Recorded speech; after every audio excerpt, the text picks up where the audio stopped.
자, 보통 이 커터 컬러다 작업을 할 때 이 바킹이 끊어지거나 찢어지거나 하는 일들이 아주 많이 생깁니다. 예, 정말 조심하셔야 됩니다.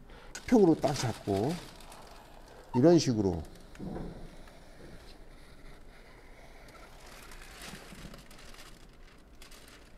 한 번에 긁어줘야 돼요.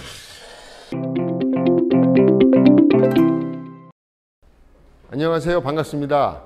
오늘 시공은 롤스로이스 던이라는 차를 가지고 여러분들하고 같이 시공과 관련해서 나누는 시간을 갖도록 하겠습니다. 롤스로이스 차량은 전통적으로 가장 고급 그레이드의 네임밸류를 갖고 있고요. 대부분 그 롤스로이스 차량이 세단 형태로 돼 있어서 뒷좌석에 2명, 3명이 앉을 수 있는 구조인데 이 던 차량은 컨버터블 차량입니다. 롤스로이스 중에서도 흔치 않은 차종에 들어가고요. 이 컨버터블은 아마 또 롤스로이스 차량의 특징인 그 문이 열릴 때 이 운전석 문이 다른 그 브랜드의 차량과 달리 뒤쪽에서 여는 게 아니고 앞쪽에서 여는 구조로 되어 있습니다. 그래서 문짝을 할 때 일반적으로는 이렇게 앉아 갖고 시공을 하는데 요거는 이제 반대로 뒤로 돌아서 시공을 해야 됩니다. 그리고 이 컨버터블 차량이 들어왔을 때 보통 어디를 먼저 시공해야 되는지 모르는 케이스가 종종 있습니다. 왜냐하면 뒤쪽 유리를 시공하기 위해서는 그 루프를 제껴서 이 쪽 유리에 상단이 노출되게 시공을 해야 됩니다. 간혹 가다 보면은 저거를 그 컨버터블 그 뚜껑 선 루프를 오픈하지 않고 바로 시공하는 거를 본 적이 있습니다. 조금 우스꽝스러운 전경이기도 한데 사실 윈도우 틴팅을 좀 제대로 배우고 기술을 배우는 기간이 꽤 시간이 경과한 기술자 인스톨러 같은 경우에는 그 순서를 좀 배워서 익힌 거죠. 그런데 정말 세상에는 많은 그 기술자, 시공자분들이 계십니다. 각각 다른 환경에서 기술을 배웠고 기술을 배우는 과정도 사실 몇 차종만 주로 시공하시는 분들이 이렇게 특이한 차들, 특히나 고급차이면서도 컨버터블인 차가 들어왔을 때 어디를 먼저 시공을 해야 되는지 그 순서를 모르시는 경우가 있습니다. 그래서 그 순서를 보시고 제가 좀 알려드릴 테니까 그 순서대로 하시면 좀 더 원활하게 시공을 하실 수가 있습니다. 지금 이 차 같은 경우는 필름을 제거를 해야 됩니다. 다시 필름을 제거하고 하시는 이유가 있는데요. 그 필름을 보니까 딜러분께서 차가 나올 때 그냥 서비스 해주는 제품인 것 같습니다. 고객하고 충분히 커뮤니케이션을 나누지 않은 상태에서 그냥 적절한 농도의 비반사 필름을 시공을 해줬던 케이스인 것 같고요. 그리고서는 이제 운전자가 이제 차가 나와서 운전을 하다 보니까 본인의 어떤 운전 습관과 본인의 성향에는 맞지 않는 농도가 돼 있었던 것 같습니다. 그래서 매장에 오셔서 요구하셨던 것이 밖에서 볼 때 반사가 돼야 되고 또 전혀 보이면 안 된다라는 오더를 해주셨습니다. 그런 필름이 저희가 몇 가지가 있는데 일반적인 반사율인 17%의 반사도를 갖고 있고 반사가 됐을 때 자연스러운 하늘색이 보여지는 선셋 반사가 있고요. 레이니 블루 같은 경우는 반사가 되지만 그 반사돼서 사람 눈에 보이는 그런 색감이 블루색으로 보여지는 필름 두 가지 제품군이 지금 현재는 있습니다. 근데 이분이 요구했던 건 반사가 되지만 더 강하게 반사돼야 되고 더 진해야 된다는 요구를 하셔서 측면에는 선셋 5%, 전면은 선셋 22%로 시공하기로 했습니다. 굉장히 진한 거죠. 진하지만 선셋 22%를 전면에다 시공했을 때 운전하는데 방해가 되느냐 안 되느냐를 놓고 보자면은 큰 방해는 안 됩니다. 대부분의 낮 운전과 밤 운전에서 완전히 방해가 되는 정도는 아닙니다. 그래서 흔쾌히 그렇게 시공을 하자고 말씀을 드렸고요. 지금 이 필름을 제거를 하고 전면과 후면 그리고 사이드 글라스 시공하는 순서대로 해서 전체 과정을 여러분들한테 보여드리도록 하겠습니다. 이 오렌지색이 상당히 한국 단어로 표현하면 주황색이고, 이 주황색이 사실은 그렇게 의미가 좋은 색은 아니거든요. 죄수들이 입는 색깔이 주황색이기도 하고요. 또 한국에서는 택시 색깔이 주황색입니다. 예, 주황색인데 롤스로이스에 들어가니까 이렇게 수려하게 보입니다. 너무 이쁘네요. 필름의 접착체 타입에는 크게 나눠서 두 가지가 있어요. 한 가지는 시공 후에 나중에 제거를 했을 때 본드가 유리에 남는 타입이 있고, 또 띄었을 때 남지 않는 타입이 있습니다. 요거는 남는 타입입니다. 네.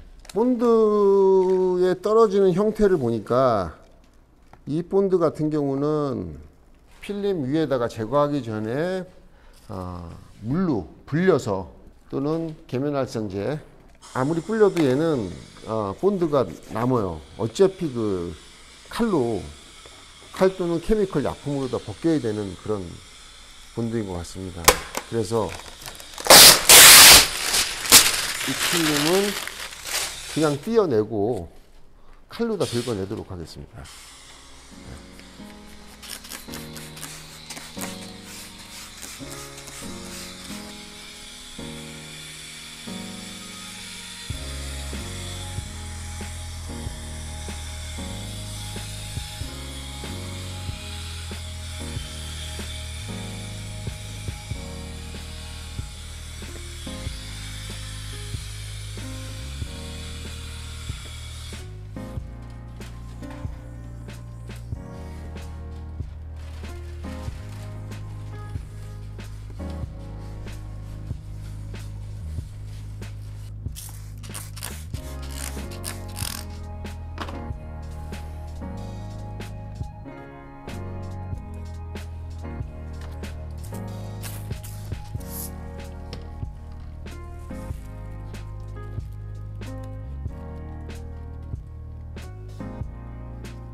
이렇게 칼로 제거할 때 좀 조심해야 되는 부분이 뭐냐면,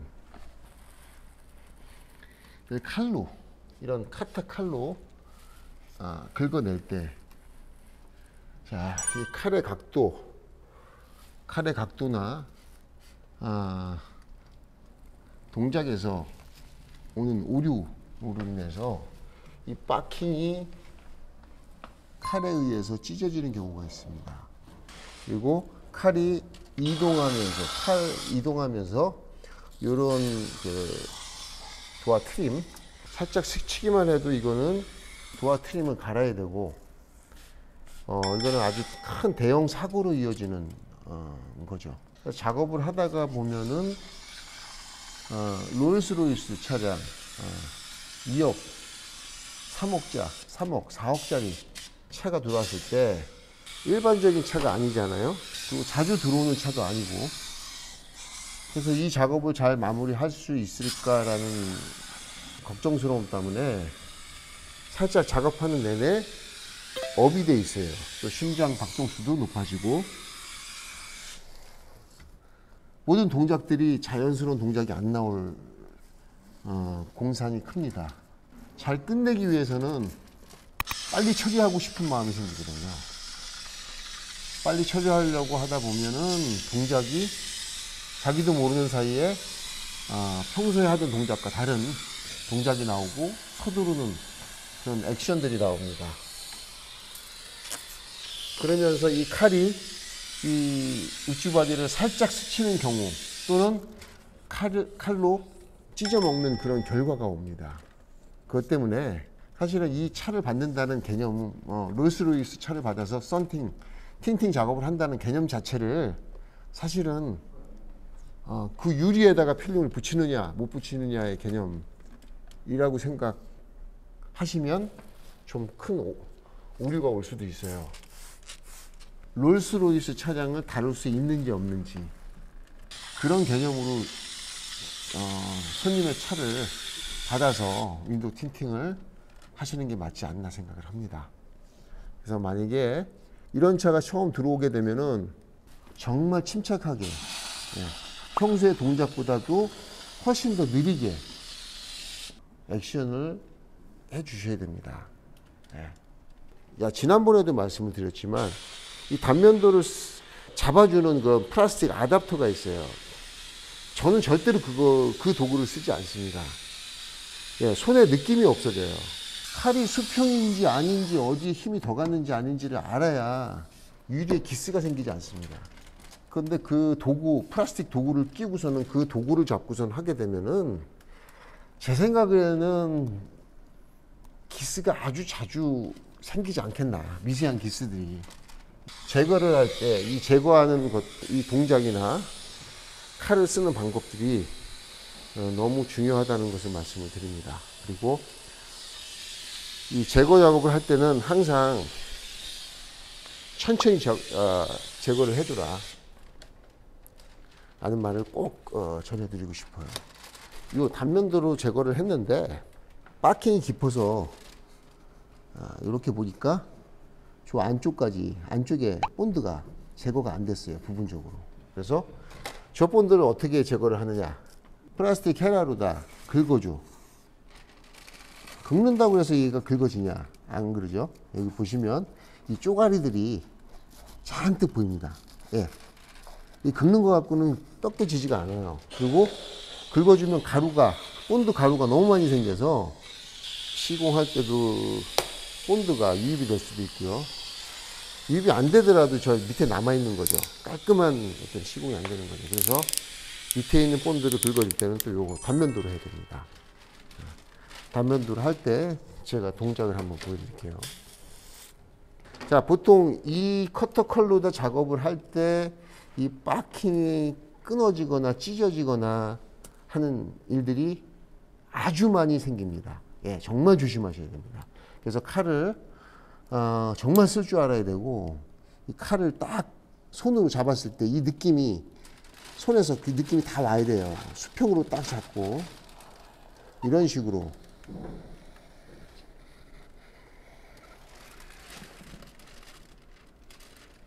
한 번에 긁어줘요. 다시 한 번 더 긁겠습니다. 지금 손의 느낌상으로는 싹 나가고 있어요. 싹 지워지고 있어요. 똥가리들이 많이 생겼는데 여기 칼이 안 나왔죠. 안 나온 이유는 이 바킹 안에 있다는 얘기입니다. 본드 조가리들이 이 안에 있다는 얘기죠. 얘를 효율적으로 이 바킹 안에 있는 그 본드 조가리를 꺼내려면은 유리를 완전히 내려줘야 됩니다. 이 생각을 못 하셨죠?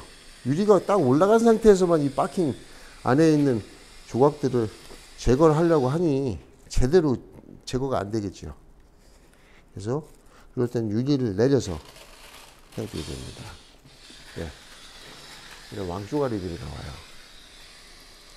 차를 위해서도 이 본드 조가리는 깨끗하게 밖으로 빼주는 게 맞지 않나.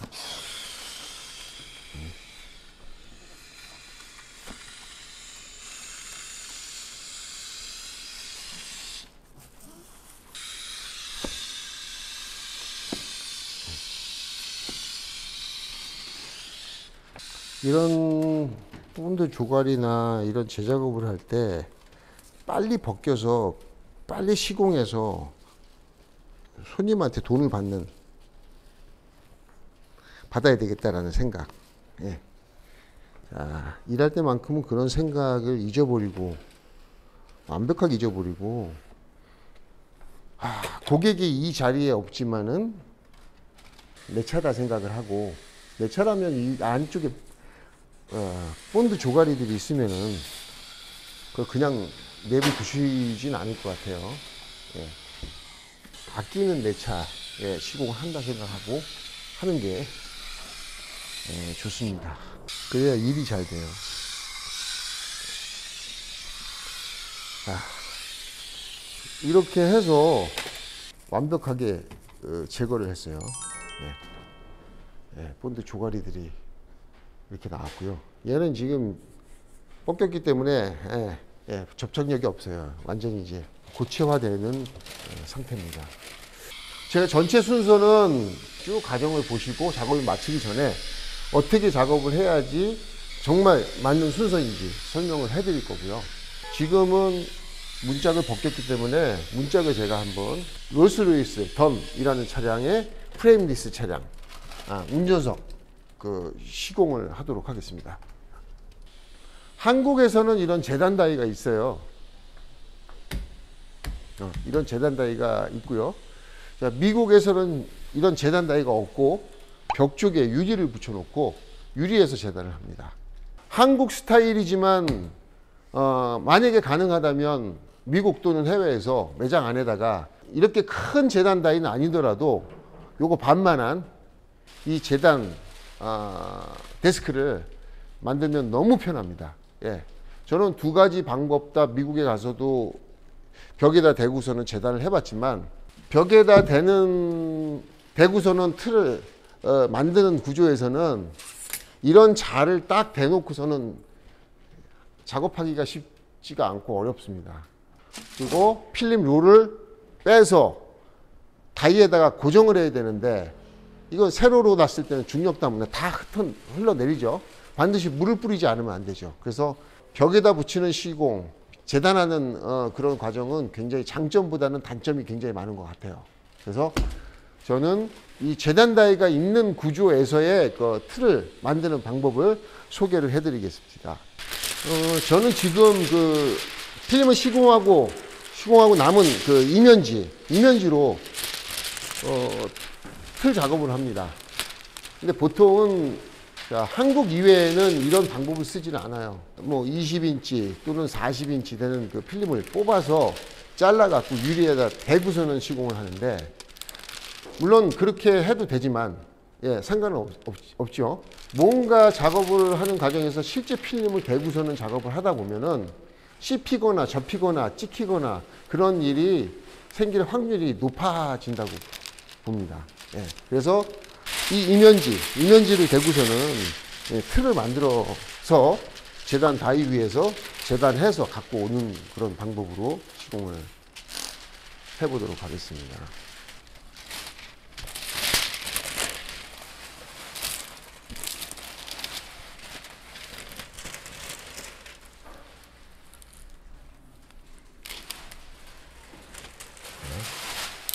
먼저 측면, 프레임리스이기 때문에 여기 프레임이 없죠. 여기도 프레임이 없죠. 또 상단이 완벽하게 노출이 됩니다. 그래서 프레임리스 차량의 시공의 제일 중요한 포인트라고 하면은 시공한 다음에 이 틈, 요 모서리의 틈, 이 사이드의 틈이 있으면은 너무 쉽게 문을 열 때마다 그것을 계속 보고 발견하고 좀 어떻게 보면 예민하신 분들 같은 게 스트레스를 받습니다. 유리하고 딱 일치됐을 때 어떤 그런 완성도라든가 멋스러움, 또 칼라 유리 같은 처음부터 돼서 나온 그런 유리 같은 효과를 주려면 이 테두리, 모서리, 사이드 측면에 틈이 없어야 된다고 생각을 해요. 그래서 저는 물론 그 그라신티의 피코 엣지라는 기술로 이 테두리를 시공을 할 거고요. 이 테두리를 시공하기 위해서는 여기를 완벽하게 맞추는 틀 작업을 해야 됩니다. 이런 식으로 틀을 잡아주고요. 또 이 하단 옆에 측면도 기본적으로 이 틀 패턴을 만들 때는 똑같이 잡아줍니다. 그리고 자, 하단은 외부 바킹의 높이와 내부 바킹의 높이를 계산해서 내부 바킹 높이보다 3mm에서 5mm 정도가 더 들어가면 되거든요. 그러니까 자, 일단은 라인을 그려주고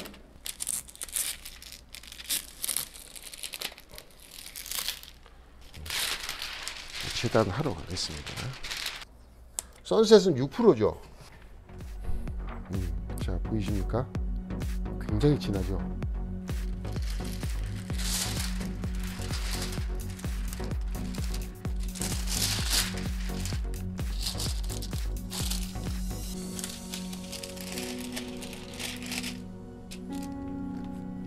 차 유리에 이면지를 대고 재단 다이에 올려놓은 다음에 재단을 할 때 이 전 과정을 지금 보여드리는 것은 처음이 아닌가 싶어요. 자, 이렇게 필립을 뒤집어서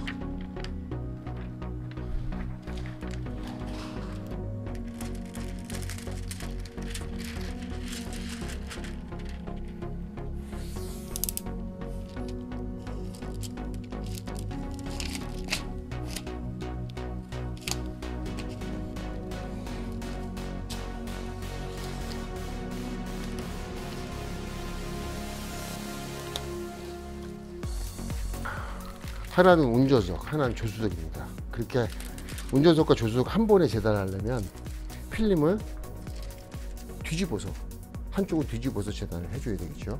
자, 이렇게 정확하게 상단과 측면을 딱 맞게 틀을 짰기 때문에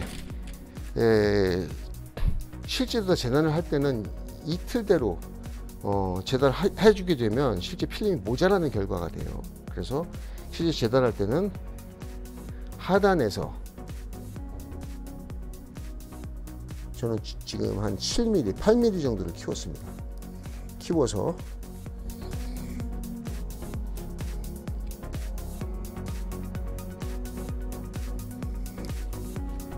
하단 재단해 줬고요. 그 다음에 측면은 자, 측면 마찬가지로 지금 엣지 칼을 대야 됩니다. 그래서 5mm를 키워줬어요. 그다음에 상단도 마찬가지로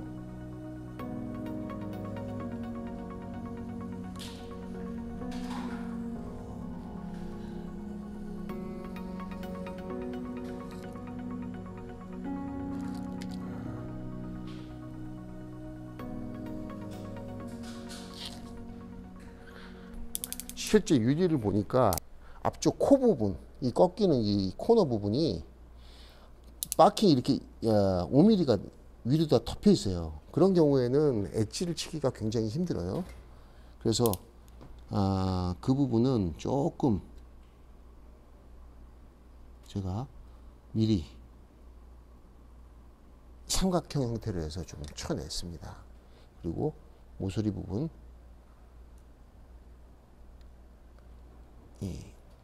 뜨는 현상을 방지하기 위해서 모서리 부분 한번 쳐줬고요. 됐습니다. 오케이. 자, 이렇게 해서 운전석하고 조수석에 재단이 완료됐습니다. 킹을 하게 되면은 이렇게 뭐 유리에다가 유리에다 붙이지 않아도 이렇게 살짝 지금 붙여놓는 편리성이 있죠.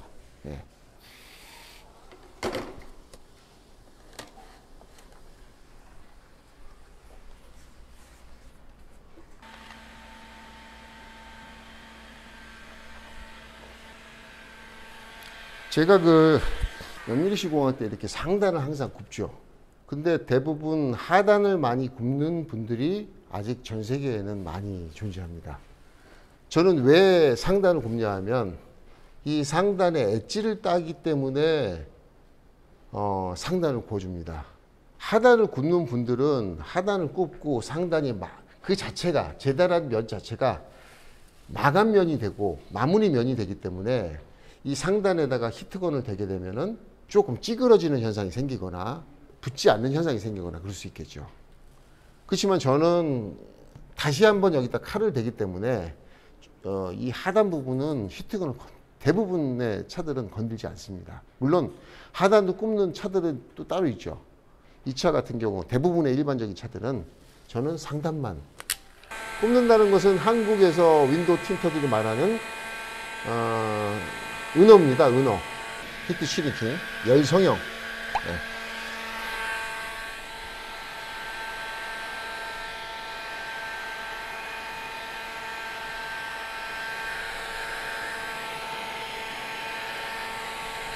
제가 이번에 그 미국에 가서 이 같이 시공을 해봤어요. 해봤는데 보쉬에서 제공하는 이 열풍기 같은 경우에는 전력이 2000W가 넘어요. 근데 상당히 많은 그 틴팅 업체, 미국에 있는 틴팅 업체들이 제가 영상을 봐도 그렇고 정말 몇십 달러 비싼 이 보쉬를 쓰지 않고 중국산 열풍기를 쓰는 케이스가 굉장히 많은 것 같습니다. 예, 그거는 제품이 2000W라고 돼 있어도 2000W의 전력이 나오지가 않습니다.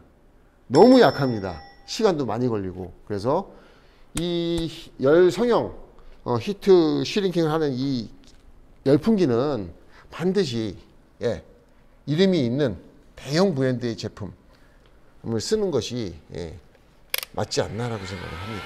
속도도 너무 차이가 나고 열량 자체가 차이가 너무 많아요. 시동 속도가 느리면은 매일매일 50달러에서 100달러 정도의 손실이 옵니다. 10만원, 20만원 손실이 와요. 빨리 굽고 정확하게 구워서 실수도 줄이고 해야 되는데 몇만 원을 아끼겠다고 제대로 전격 전력이 나오지 않는 그런 열풍기를 쓰시다면은 그거는 틴팅 시공자로서는 굉장히 실수를 하는 거죠. 불필요한 소모죠. 연장을 아끼지 말고 써주는 게 좋지 않겠냐 라는 말씀을 드립니다.